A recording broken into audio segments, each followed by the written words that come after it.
आ जाओ देखो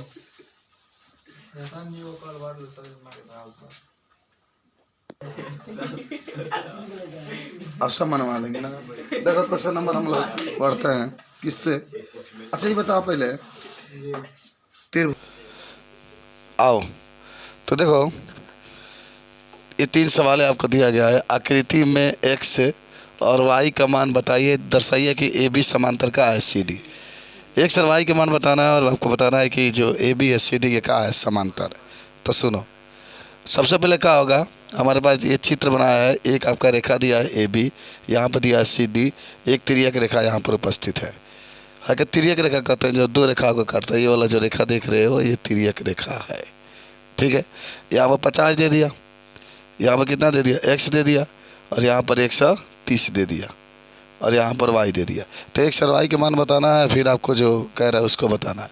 तो सबसे पहले क्या करोगे बाबू, देखो हाई x और ये 50, ये दोनों मान एक रेखा पर जो कोण बनता है 180 अंश होता है ना, तो समझना। जैसे अगर आप एक रेखा खींच दें और यहाँ से यहाँ तक ले तो 180 अंश का कोण बनता।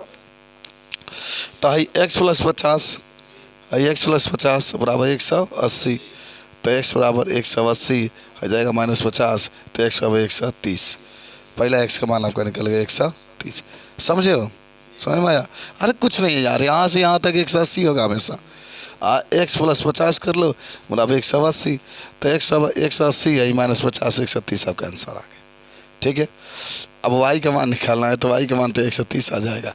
क्यों आ जाएगा, सुनो, हाई आपका क्या है, ये क्या है y है, और ये क्या है x है, और अगर x का मान से अभिमुख छोड़ दो, x का मान आपका 130 है, तो y का मान भी 130 होगा। या x का मान कितना है 130, तो ये भी आपका हो जाएगा 130। किससे, एकांतर कोण से बता सकते हैं, लेकिन अगर से अभिमुख भी लिखा है तभी सही है। जब 130 है तो y का मान क्या हो जाएगा 130 हो जाएगा। तो आपकी इच्छा, दोनों तरीके से बता सकते हैं। जैसे आप पढ़े थे ना, अगर ये वृत्त खींच रहा है इस तरीके से, अगर यहाँ पर कोण 30 डिग्री है, तो यहाँ पर कोई पूछे कितना होगा, से अभिमुख कोण हो जाएगा, अपने माने आमने सामने कोण है। ठीक बा, निकल तो गई। अतः ए बी समांतर सी डी भी लिख सकते हैं। ठीक है, अब आइए दूसरा नंबर क्वेश्चन बा, कह रहा है कि आकृति में आपको दिखाया गया है कि ए बी समांतर सी डी है क्या बा, ये भी बा, आई के समांतर का हो गया सी डी।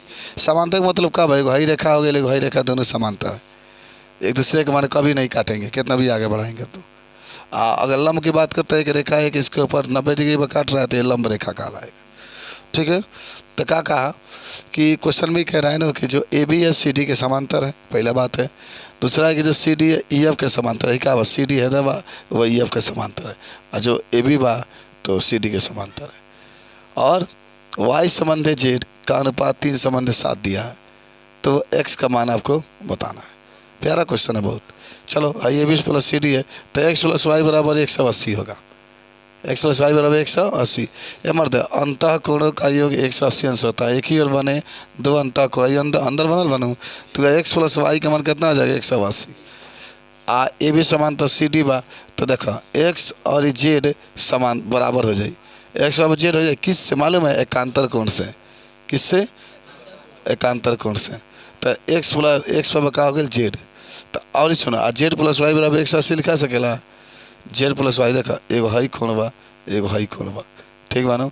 तो दोनों माने जो एक कोण होंगे इसका मान कितना हो जाएगा, हाँ, तो z + y बराबर 180। और सुना ध्यान से, और क्या दिया है सवाल में, y संबंध z बराबर 3 संबंध 7 दिला मानो। तो इस संबंध का मतलब क्या होता है, बट्टा में, जब इस संबंध कहेगा तो बट्टा में, तो y बट्टा क्या हो जाएगा z बराबर 3/7। अब खाली y के रखो, z से गुणा करते तो 3z बटा का हो गया 7, y का मान आ गया 3z/7। अभी मानवा के नु समीकरण नंबर 1 में रख दो, है क्या था भैया ना, एक बनाइल बा, 1 में रख दो, है तो बनाइल बा।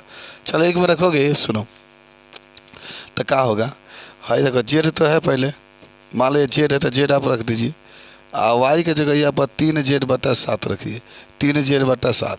जैसे आपका है ना z + y है ना यहाँ पर, तो जेड है तो जेड रखो, और जहाँ वाई है तो हमारा 3z/7 रखो, तो यह 3z/7 रखा गया। अब ओकरा बाद से आप लसा लगा हल करना जानते ही होंगे, 7 और 1 का लसा का हो जाएगा 7, तो 7z और 3z बराबर 180, और 7 और 3 जोड़ देंगे 10 जेड बटा में 7 बराबर 180। और है 0 से 0 कट गया, खाली एजा का बचा है जेड। और 7 से गुणा 18 में हो जाएगा, तो 18 गुणा 7 आ जब गुणा करेगा तो 1 से कितना आ जाएगा 26। माने जेड का मान 126 आ गया। लेकिन आपको किसका मान बताना है, एक्स का।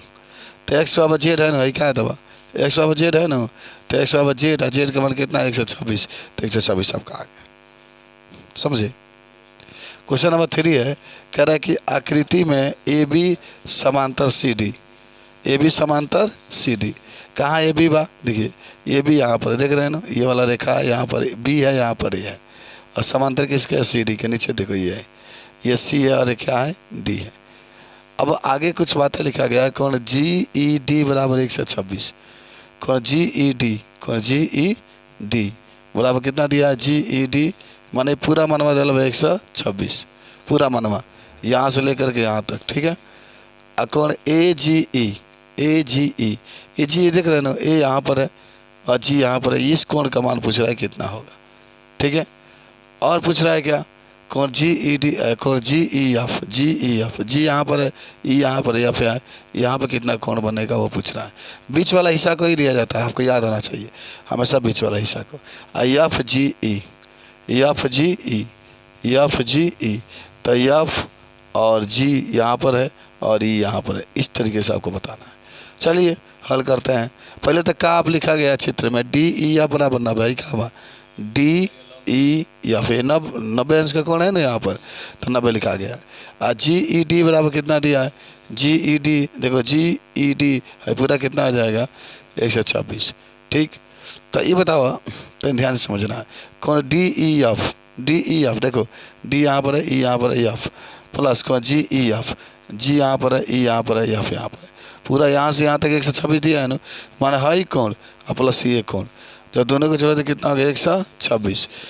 कौन डी ई एफ, कौन डी ई एफ का मान कितना दलवा 90, प्लस कौन जी ई एफ बराबर 126, कौन जी ई एफ बराबर 126 अब माइनस आई जाएगा तो इधर माइनस 90 हो जाएगा।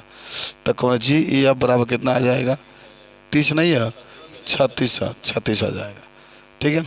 समझे। तो निकल गया जी ई एफ का, एक जी ई एफ का आपका कौन, इसका मान आप निकाल दिए। अब ये 2 बचा, इसका निकालना है। तो पहले ये बताओ कौन ए जी ई जन बानो, ए जी ई देखा, ए है दबा, जी है दबा, ए जी ई जन बा, जन बाहर के कोण भाई, बाहरी कोण, ठीक मानो, वो अंदर के दोनों कोण के योग के बराबर है, क्या करा, यानी ई है और एफ है, जैसे ई और एफ दोनों बीच में बात है, दोनों के योग के बराबर है। चलिए लिखा गया। अब सुनो है, आ जाओ, तो ई एफ जी जगह बा वहीं लिखा गई, ठीक। अच्छा 1 मिनट है, जो मान लेंगे बाटे ई एफ जी बराबर ई एफ ई डी, ये कहाँ बा पहले बताए तनी, ई एफ जी आराम से देखो है कहाँ, ई यहाँ पर है, एफ यहाँ पर है, जी यहाँ पर है, ये जो कोण है, ये वाला जो कोण है एफ ई डी, एफ यहाँ पर है, यहाँ पर, यहाँ पर, दोनों का होगा बराबर होगा, दोनों का होगा बराबर होगा, क्योंकि ये भी लंब है, तो यहाँ भी 90 अंश का बनेगा, यहाँ भी कितना बनेगा 90। तो कोण F E D, F E D का मान 90 हो जाएगा, और कोण ई एफ जी का मान 90 दिया ही है पहले ही से। अरे भाई ई एफ जो जी होगा इसका भी 90 हो जाएगा। तो तीनों एक तो 126 आपका एक दे दिया है, एक 36 दे दिया है, एक कितना निकलेगा 54। तो इस तरीके से हल कर देंगे, बना लोगे। तो ये आपका 3 सवाल आता है आपका, ठीक है। साइंस के पास चलते आओ।